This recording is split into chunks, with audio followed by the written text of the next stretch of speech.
Hi, thanks for joining. I'm Tom Hedgeman, and this is A Compass for the Ways Word of the Day live broadcast. Live broadcast.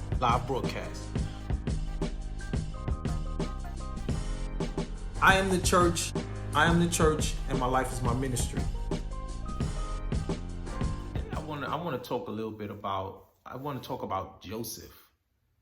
And Joseph has a long story, so I'm not going to tell the whole story, but I'm going to give a quick synopsis because I'm amazed at the profound wisdom that Joseph displayed in the very end. Quick synopsis of it is Joseph's brothers left him in a pit to die.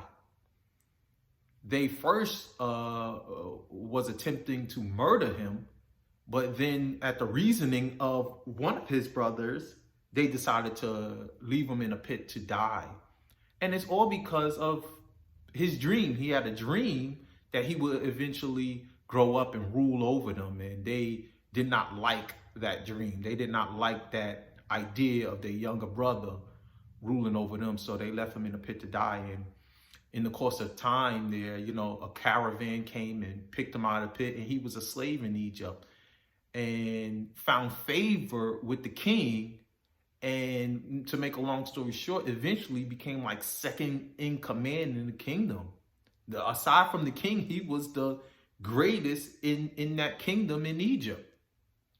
And it just so happens that a great famine hit the town where his father and his brothers lived.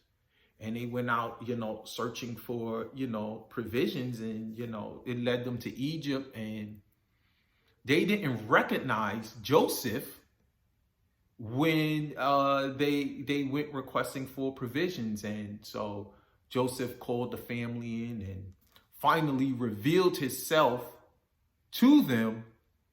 And when they saw that it was their younger brother, they were so distraught and so downtrodden and beaten down. It's like, forgive us. We're so sorry.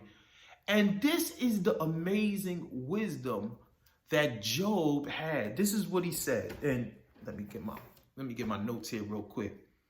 In Genesis chapter 50, verses 19 through 20, it said, Joseph said unto them, fear not, for am I in the place of God? But as for you, ye thought evil against me, but God meant it unto good, to bring to pass, as it is this day, to save much people alive. Joseph said, for am I in the place of God? A lot of us use the scripture to say, you thought evil against me, but God worked it out for my good. And we use it like to boost us up in our testing and trials. And, they throw dirt on me, I shake it off, I keep going.